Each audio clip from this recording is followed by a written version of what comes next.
Okay, we're very happy to have Cheuk Yu Mak, and he's going to tell us about Fukaya-Seidel categories, Hilbert schemes, and the category O. Yeah, thank you very much. Thank you very much for the invitation. It is my pleasure to speak here virtually. So I will not be able to see the chat box. So if there is any question, you can unmute yourself and ask me. And so, right, so I'm going to, the starting point of my talk is something called Khovanov homology.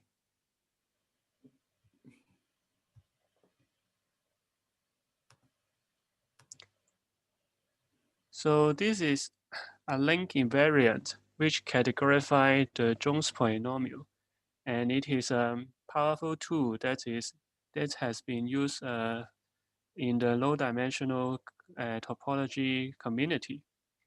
And so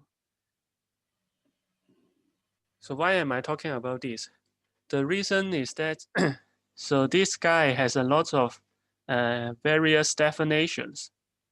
And some of them are related to symplectic geometry and mirror symmetry. So let me explain what kinds of definitions we have.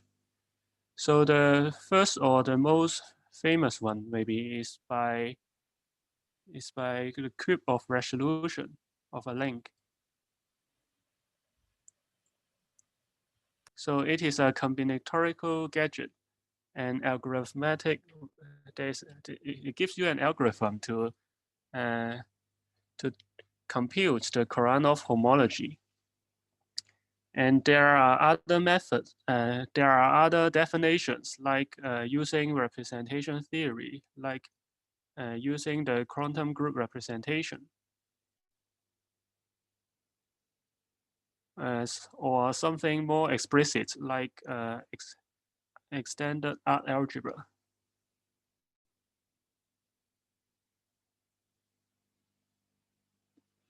And for example, this can be found in the work of Khovanov or in Brunden-Strappel.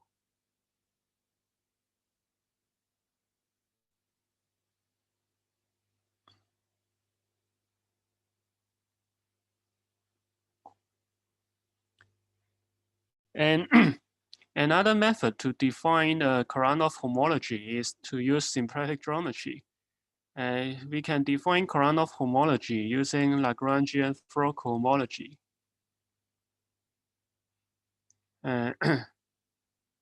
Inside a symplectic manifold, which is an open subset of the Hilbert scheme of n points of AM Milnor fibers, A to n minus 1 Milnor fibers.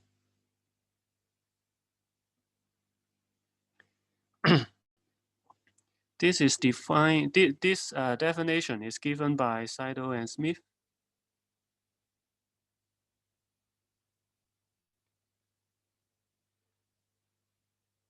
And we also have another definition using coherent shifts.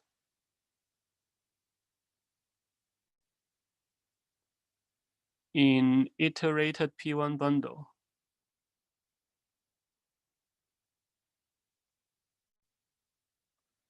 This definition is given by Countess and Kamnitzer.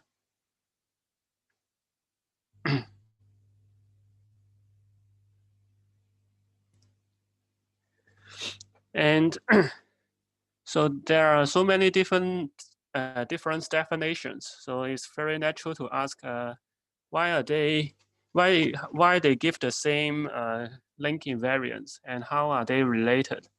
And in particular, it has been expected that these two constructions are related by mirror symmetry. So, so it justifies me to talk about this in this workshop, and the main focus for today is this symplectic construction. And what I'm going to talk about today is I'm going to talk about I'm going to describe a Fukaya-Seidel category, the Fukaya-Seidel category.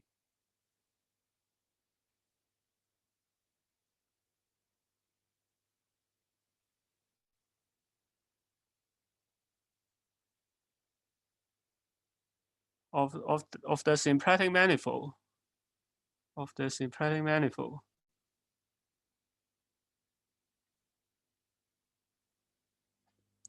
Of this symplectic manifold. With respect to distinguish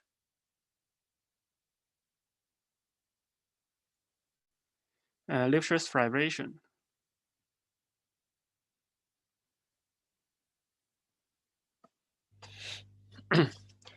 and then after that, I will talk about some consequences.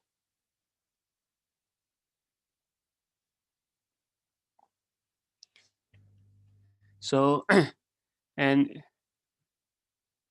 so it justified the name of my talk, Fukaya-Seidel category. This symplectic manifold is related to Hilbert scheme. And also I will explain, when I explain the Fukaya-Seidel category of this symplectic manifold, we will see category O later. And so this is an overview, or maybe this is the very quick overview or summary of what I'm going to talk about. And any questions so far? No. So, right. And then let me first explain this symplectic construction of Khovanov homology.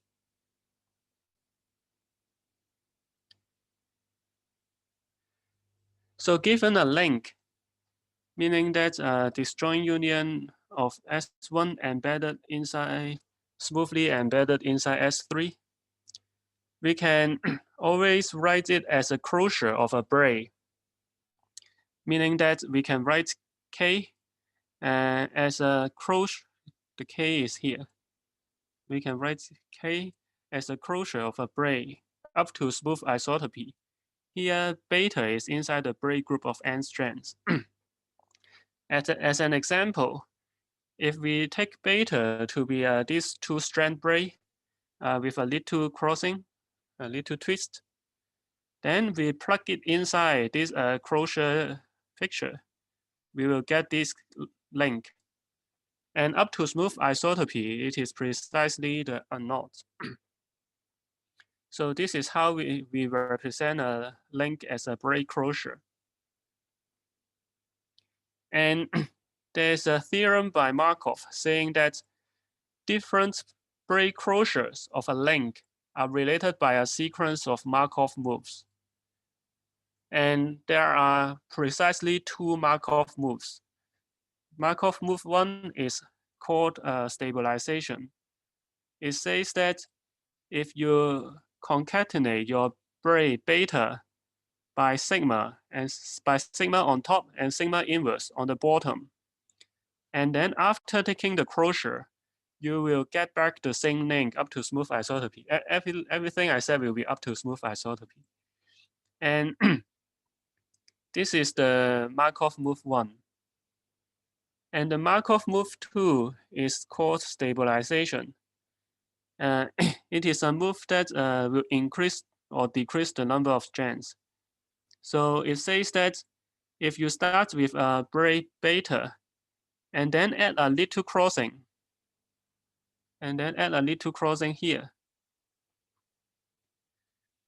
and then after closing it up, you will get back the same length up to smooth isotropy. You will get back the same length. And so having this theorem of Markov by Markov, it means that, so the upshot is a link invariant is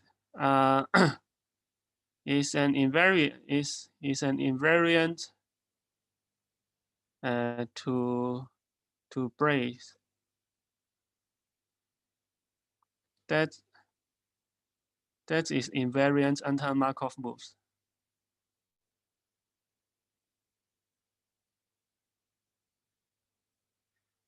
So to give a link invariant, it suffices to associate to a Braid and something. And the symplectic Khovanov homology roughly is defined as follows. So first of all, associate to each n, each positive integer n, regarded as the number of strands in the Braid. So they associate a symplectic manifold called Yn, and this will be sitting inside the Hilbert schemes of n points, of a to n minus 1. And I will explain in more details how Yn and the Hilbert schemes are related.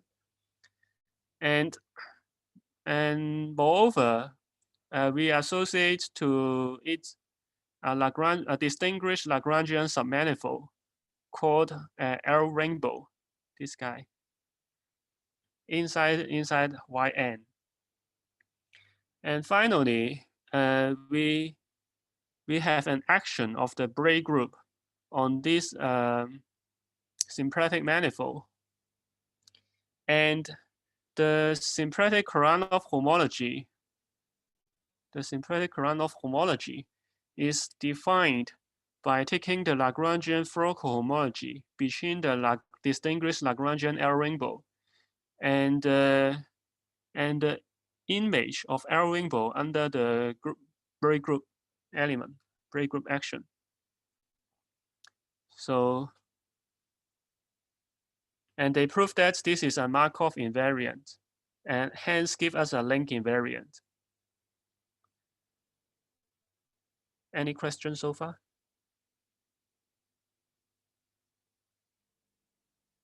So now let me explain in more detail what are the symplectic manifolds and Lagrangian submanifolds they use.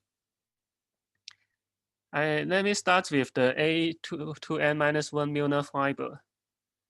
This is defined explicitly. It can be defined explicitly by this equation. So it is a affine smooth affine surface. And we can define a Lipschitz derivation by projecting to the z coordinate. X, y, z goes to z.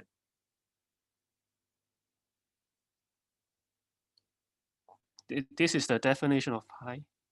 And the Yn is this Hilbert schemes deleted by a divisor d.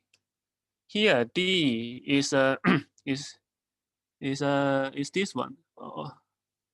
Although it might look a bit complicated because I write a lot of words, but it's actually quite. So let me unwind this definition. So inside so inside this curly bracket, what it says is that we pick n and unordered n tuples of these pairwise distinct points x1 up to xn inside the a to n minus 1, inside the type A Milnor fiber. And we required that the projection of these n tuples to the base C with respect to pi, with respect to this pi, has numbers strictly less than n. So this is a non-generic condition, and is a codimension 1 phenomenon. And we consider this subset. This set is a set inside the n-fold product, or inside the symmetric n-fold symmetric product. Or maybe I should say, this is a set inside the configuration space of n points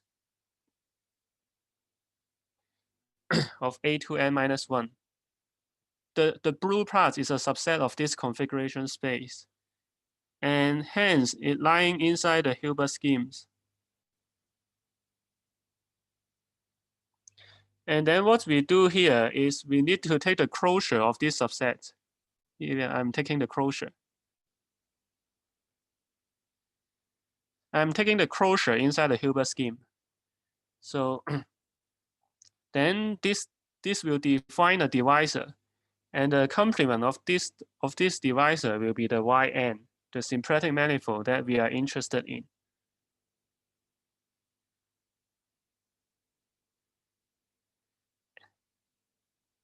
And after talking about the symplectic manifold, then I'm going to talk about what is the distinguished Lagrangian submanifold that we need.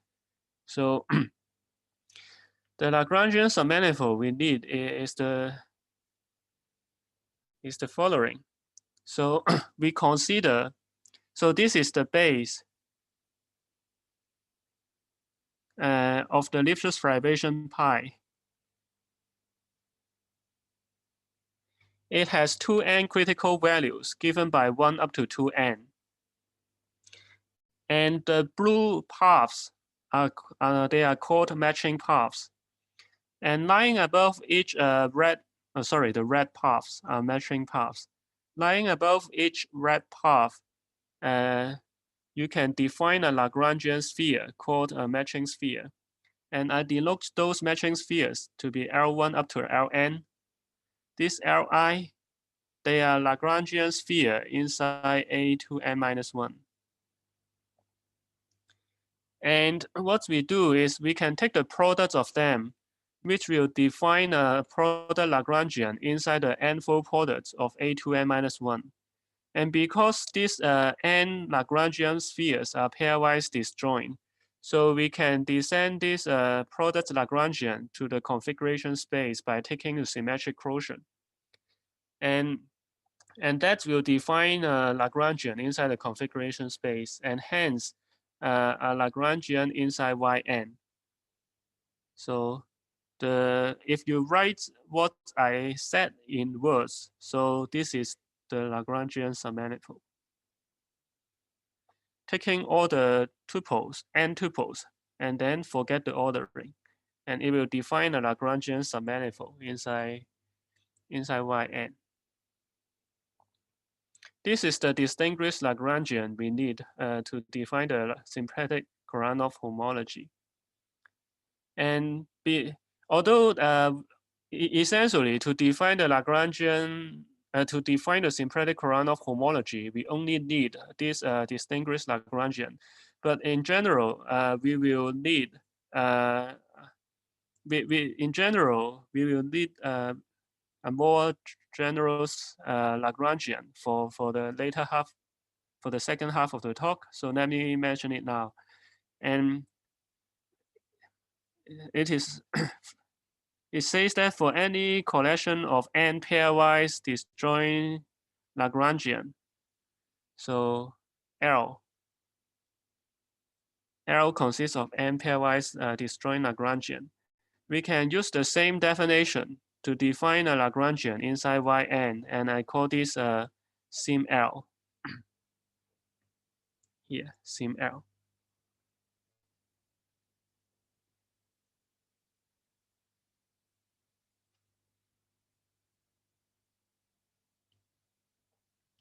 So after talking the symplectic manifold, Lagrangian submanifold, and then the next ingredient is the Braid group action. So the Braid group action on Yn is, so before talking about the Braid group action on Yn, let me talk about the Braid group action on the A2n-1 Müller fiber. So as I have told you, the A2n-1 Müller fiber is defined by, I'm picking this particular one.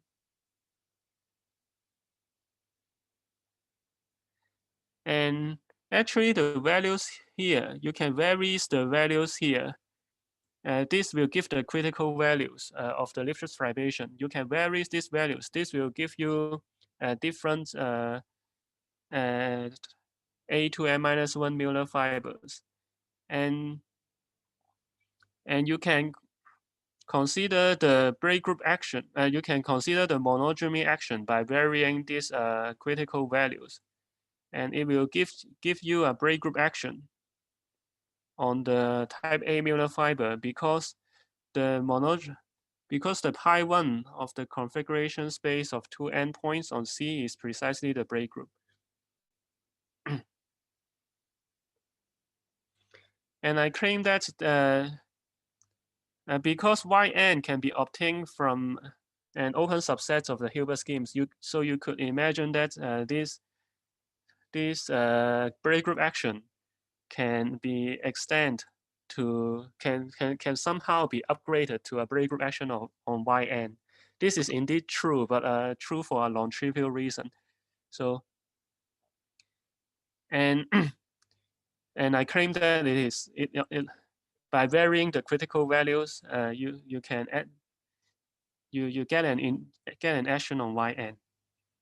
And in particular, if we consider the left n strands inside this 2n strand Braid group, we will get an action from the Braid group of n strands to the symplectic manifold Yn. Let me give you an example to to clarify what I am saying. So if we consider this Braid, then the symplectomorphism, the induced symplectomorphism, the corresponding symplectomorphism on this L rainbow will look like this picture will be equal to sim p for p equals to p1, p2, where p1 is this one and p2 is this one.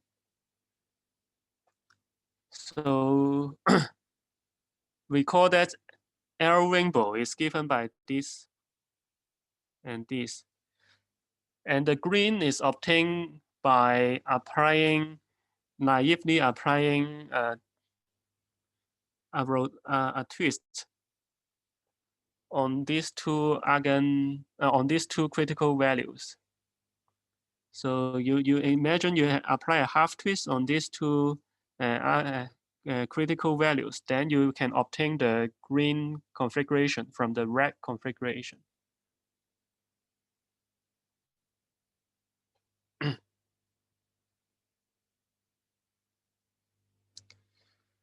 So this is how one illustrates the symplectomorphism and the Braid group action on this Yn.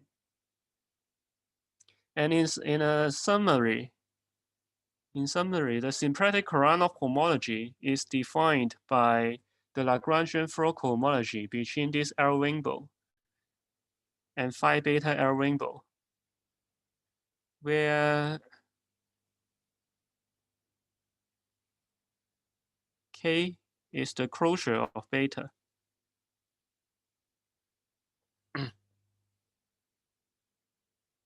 So here I draw an example. If this is K, then the symplectic Khovanov homology is given by the Lagrangian flow homology between the red and the green. Any question?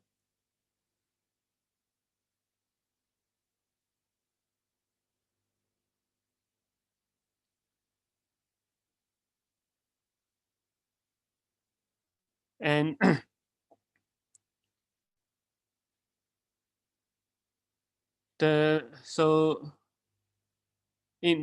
and then the next thing is this theorem by Abuzai and Smith. They show that in characteristic zero, over a characteristic zero field, the symplectic Khovanov homology of a link equals to the ordinary Khovanov homology. So this indeed give the same link invariant.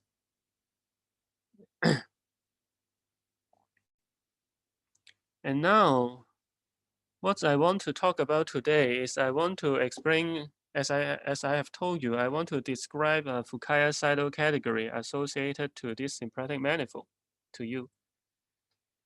And first, I need to tell you a Lipschitz derivation that I want to use. But instead of working with Yn, let me work with a more general space. It will make the story more interesting later on.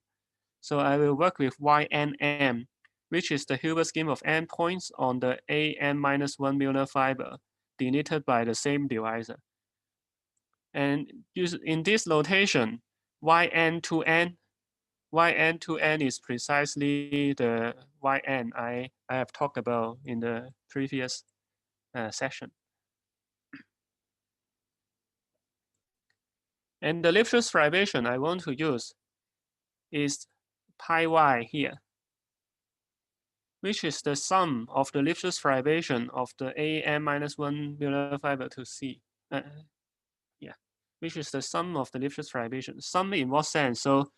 So using pi, you can define a map from the n-fold product to C by taking x1, xn up to xn to the sum of pi xi. This map is obviously invariant with respect to the symmetric group action. So it descends to the symmetric product and can be lifted to the Hilbert scheme and hence defines a map from YNM to C.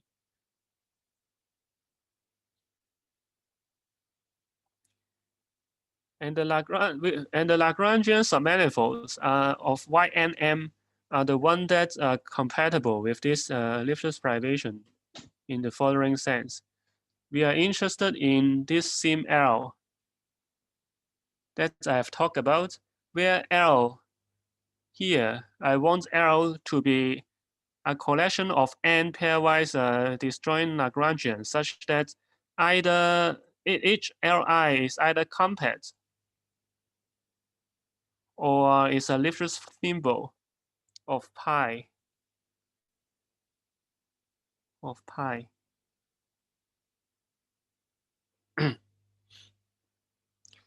For example, on the picture on the left hand side, it defines, if I define this to be L1 and this to be L2, then the sim L will define a Lagrangian submanifold inside Y24. And if I define on the right hand side, if I define this to be L1 and this to be L2, then the sim L will define a Lagrangian submanifold inside Y24. That's and with respect to this distinguished Lipschitz derivation, I haven't told you why this is a Lipschitz derivation, but I claim that this is a Lipschitz derivation. And and with respect to this Lipschitz derivation pi y, then the Fukaya-Seidel category can be visualized as follows.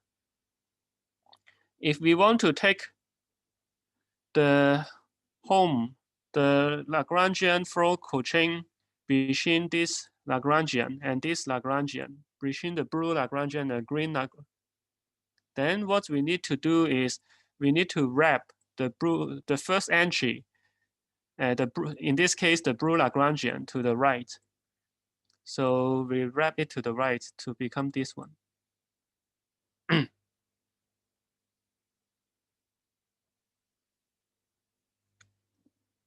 And here it comes the first important claim, which is,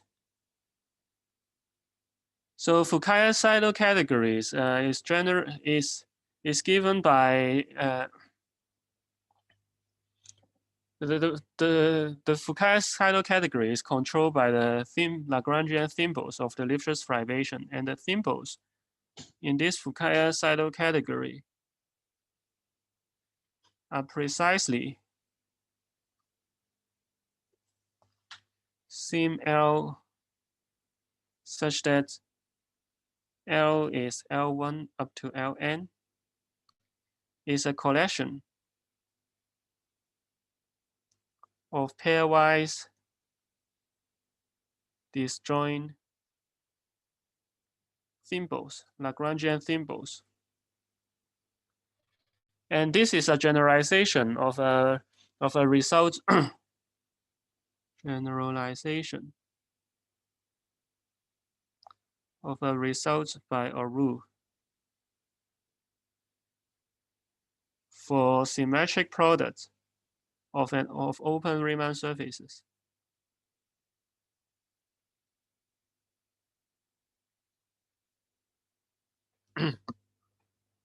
In our case, we've involved the Hilbert-Child morphism, so it's a little bit more delicate, but the idea is the same. And and because the key point here is because we want this to be pairwise disjoint symbols. So when the n is larger than m, meaning that the collection of Lagrangian you need is more than the number of critical points, then there is no possible collection that contains pairwise disjoint symbols. So as a corollary, this guy will be 0 if n greater than m. And when n equals to m, there is only one collection of pairwise disjoint symbols up to equivalence. So we only have one object, and that is an exceptional object. So the Fukaya-Seidel category is precisely K, the ground field. And now it comes our theorem. Working over a characteristic zero field for any positive integer nm,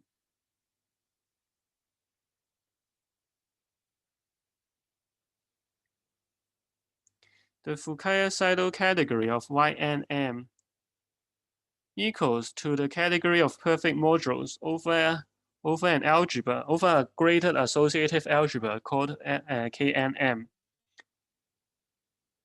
So this is graded associative algebra. And this is called the extended art algebra.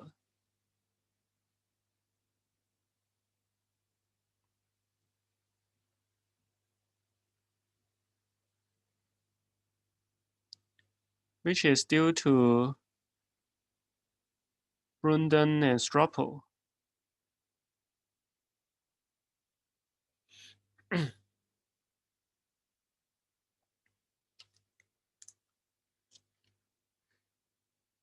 Any question so far? Is it clear? Let me check. Okay. And right.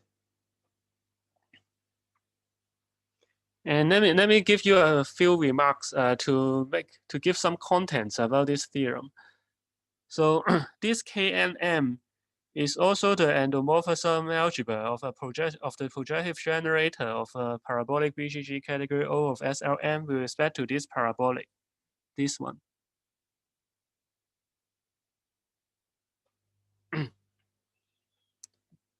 And the second remark is the proof is given by guessing that guessing the Lagrangians submanifold inside this Ynm, guessing the objects inside this Fukaya-Seidel category, which corresponds to the indecomposable projective modules of this algebra. And then check that that collection of objects indeed, and we compute the endomorphism A infinity endomorphism algebra and check that it is formal, and then and so that it generates the Fukaya-Seidel category. So for example, when n equals to 2 and m equals to 4, this collection of Lagrangian consists of 6 6 objects. We need 6 objects to generate the Fukaya-Seidel category.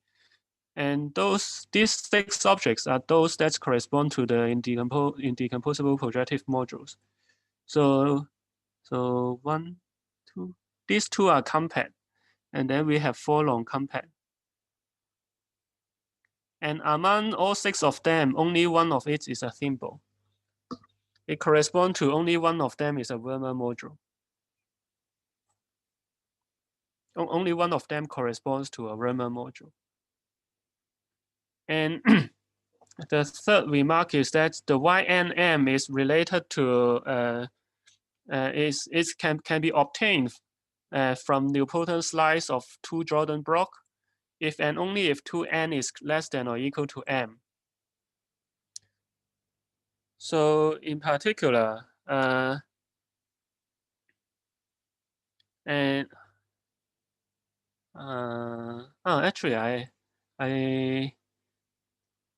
right.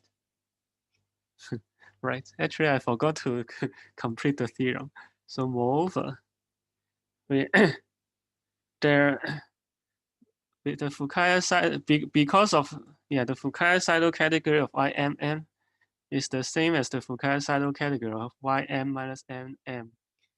And the Fukaya-Seidel category of YNM is the same as the Fukaya-Seidel category of YNM opposite. So for this statement, if this guy is a nilpotent slice, if this can be obtained from nilpotent slice,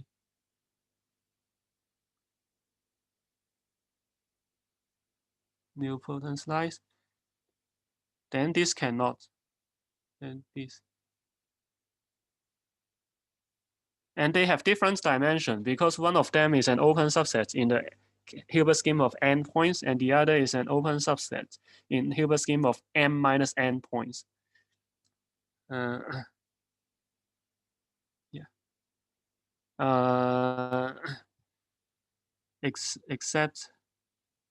the case that m equal to 2n. When m equals to 2n, the 2 spaces are the same. Okay, then now I can continue with my remark. And so, and in this case, when YNM can be obtained from nilpotent slice of the nilpotent element with 2 Jordan blocks, then in this case, the elements of YNM can be represented as matrices of this form. So this is a slice, and then together with taking the adjoint quotient map, taking the restriction of the adjoint quotient map and pick a fiber with respect to, take a generic fiber with respect to the adjoint quotient map. And so this is the YNM when 2n less than or equal to m. And the pi y in this case is simply the top left hand corner. Is simply this entry, A1 here.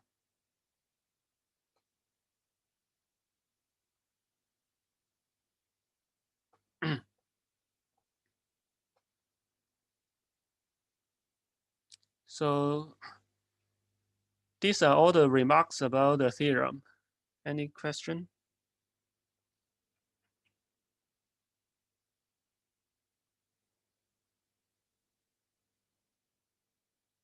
Let's see.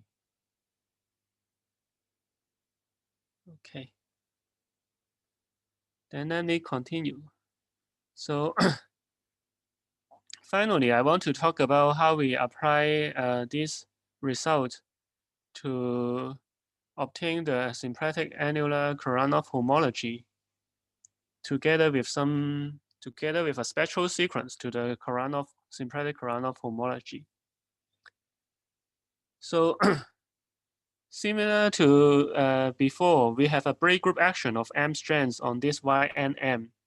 It will induce an auto-equivalence on the Fukaya-Seidel category, and taking the graph of this functor will give us a bimodule. over the Fukaya-Seidel category. And I call this bimodal the n beta n. Then the annular symplectic Khovanov homology, symplectic annular Khovanov homology, is defined to be the direct sum of m from 0 to n. So beta is something inside the Braid group of m elements, and then we define it to be n equals 0 to m, and the Hochschild homology of the Fukaya-Seidel category of Ynm over with respect to this bimodal. And it gives an invariance of a closure of the braid inside the solid torus.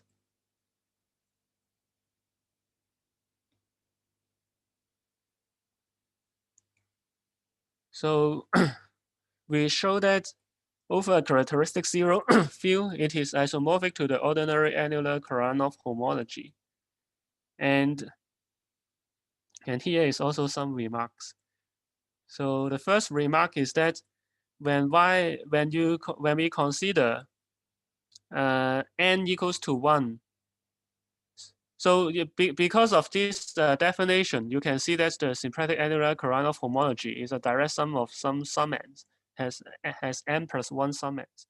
And in particular, when n equals to 1, this the identification of that summand with the between the ordinary annular Khovanov homology and the Hochschild homology of the Fukaya-Seidel category is proved by Arul, Grisby, and Raleigh.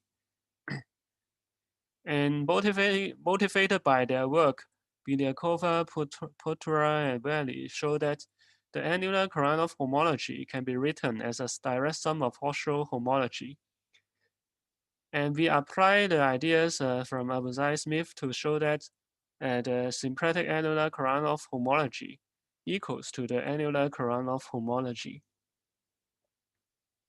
And the rest of my talk is to explain a spectral sequence from the symplectic annular Khovanov homology to symplectic Khovanov homology, which using a purely symplectic method. So So recall that this symplectic annular Khovanov homology is a direct sum of Hochschild homology.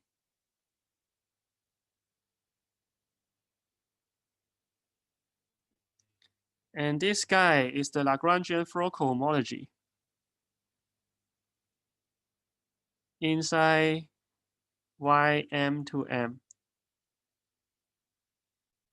So the question here is how can one compare Hochschild homology with a Lagrangian flow cohomology? How can one compare Hochschild homology with some home space? And the guess here is that the L rainbow must have something to do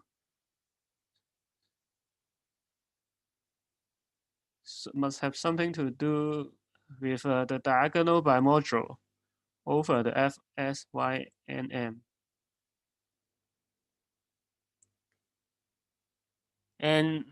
But still, the question is how can we relate the Fukaya-Seidel category of Ynm and the Fukaya-Seidel category of Ym to m?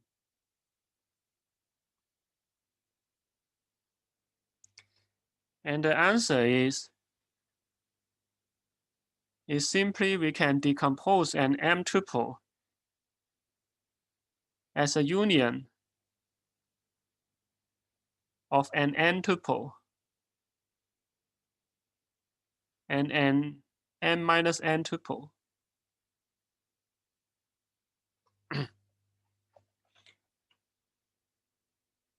So here is what I mean.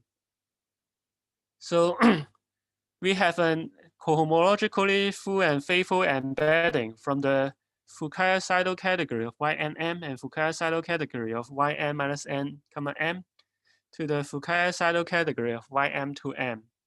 It is given by adjoining the pictures. So you put these two objects next to each other to define this embedding.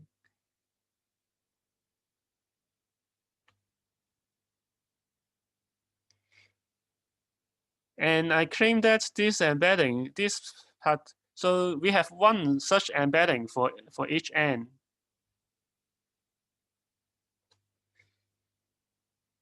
And this embedding is not only cohomologically full, and this is not only an embedding. Actually, this sequence of embedding gives us a semi-orthogonal decomposition of this Fukaya-Seidel category of Ym to M.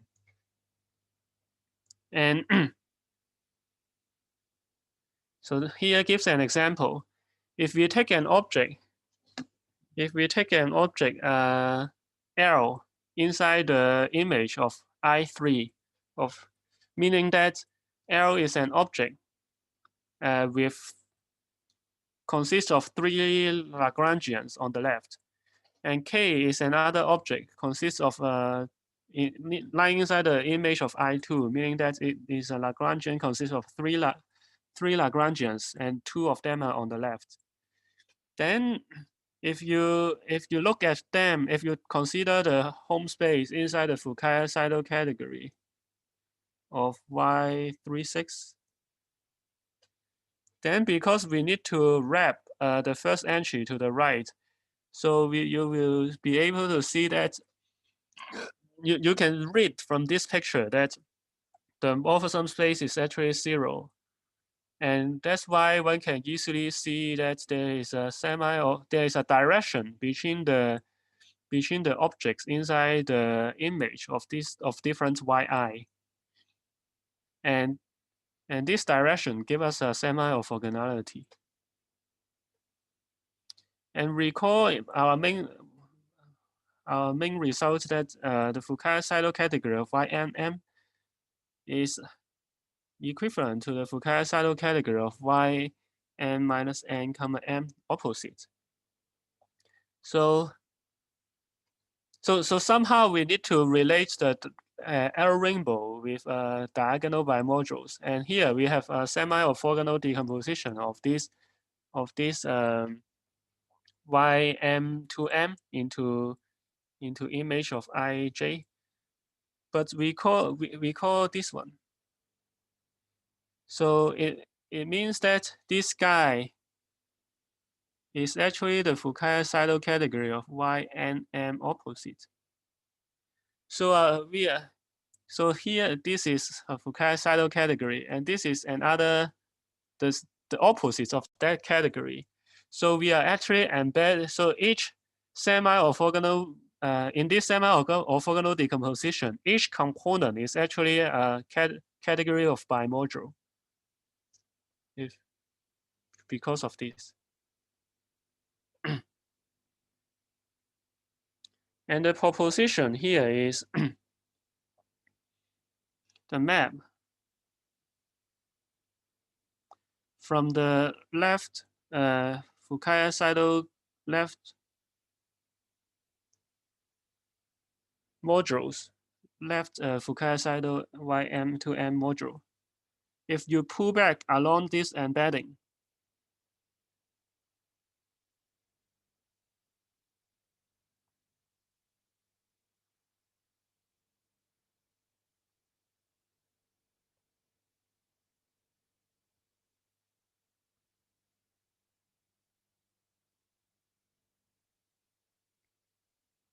and then write it as a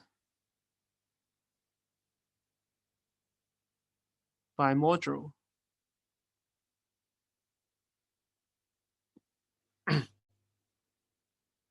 Then you will sense the left Joneda embedding of L rainbow. This is my notation of left Joneda embedding.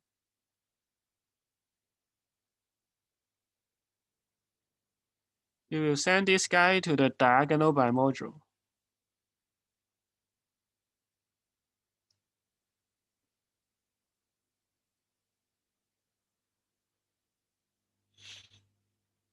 This is a proposition that relates. This gives you a good hint why there should be a spectral sequence relating the two. And so I I will not talk about the details of the proof of this proposition, but I can possibly convince you that this proposition is true by pictures. So the picture here is when we consider the left unilateral embedding of L rainbow here, we put the L rainbow on top. This is the L rainbow. And then when we pull back along the embedding, it means that we have to plug in two objects. One from Fukaya-Seidel category of YNM and the other from Fukaya-Seidel category of YN minus NM. So the whole picture represents the pullback of the left unilateral embedding to along the IN, along the functor IN. And then if you slide this picture, if you slide the right-hand side, the right half of the picture on top, and then concatenate with the rainbow.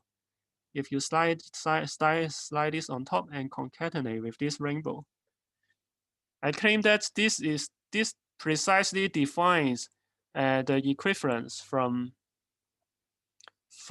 the Fukaya-Seidel category of Yn minus Nm to the Fukaya-Seidel category of YNM opposite. So what do I mean by concatenate? So concatenate is I hope I can convince you by pictures, and but this is not very precise. So here is an example. If we consider the left unilateral embedding of L rainbow and then put these two testing objects L and K, L is lying inside the Fukaya-Seidel category of Y13, and K is lying inside the Fukaya-Seidel category of Y23. And then after concatenate the black and the green and deletes this arm, you will get the picture on the right. So this is dk. And d is the equivalence here from the Fukaya-Seidel category of Yn minus n, m to the Fukaya-Seidel category of YNM all.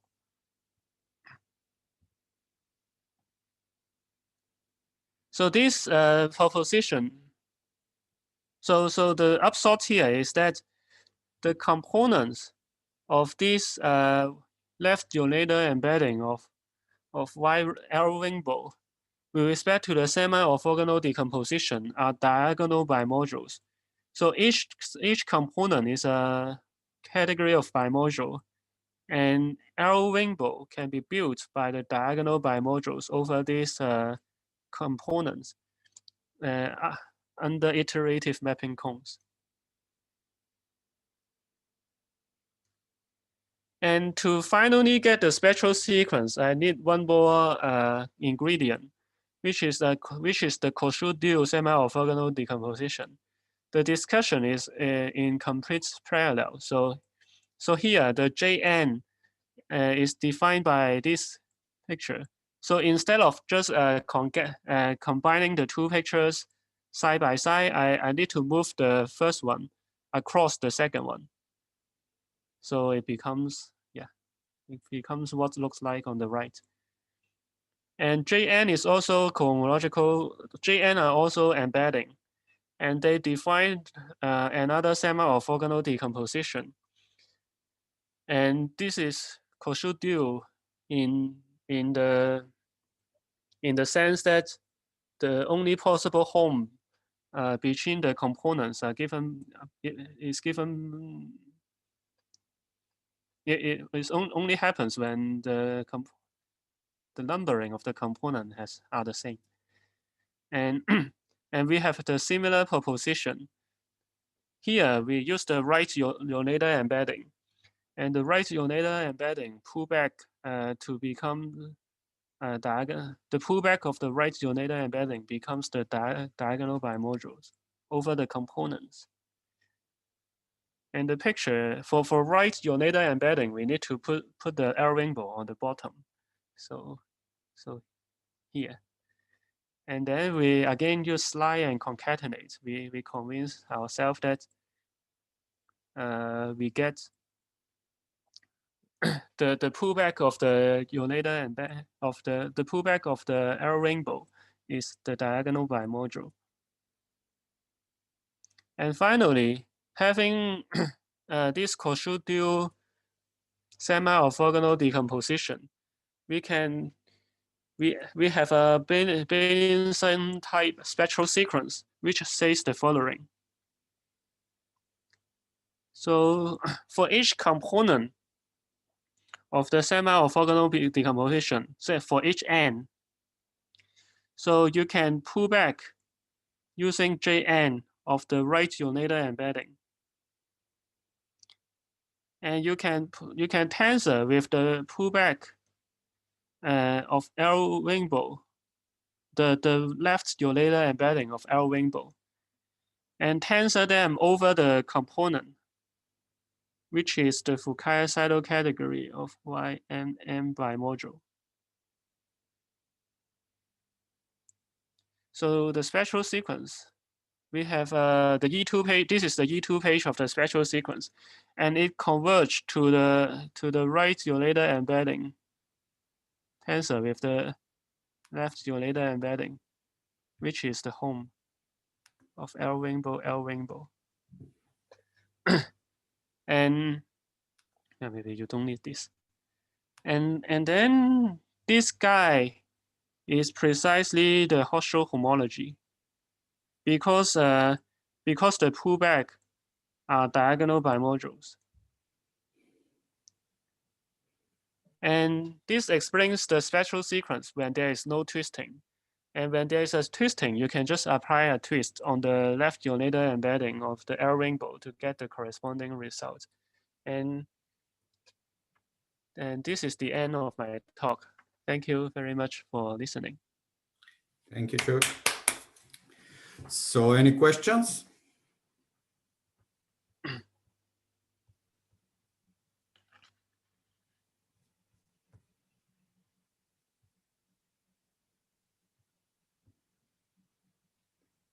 Everything was crystal clear, so nobody's asking any questions. Okay, then I'll stop the recording, and if people come up with questions, they can just ask you in the break. Thank you.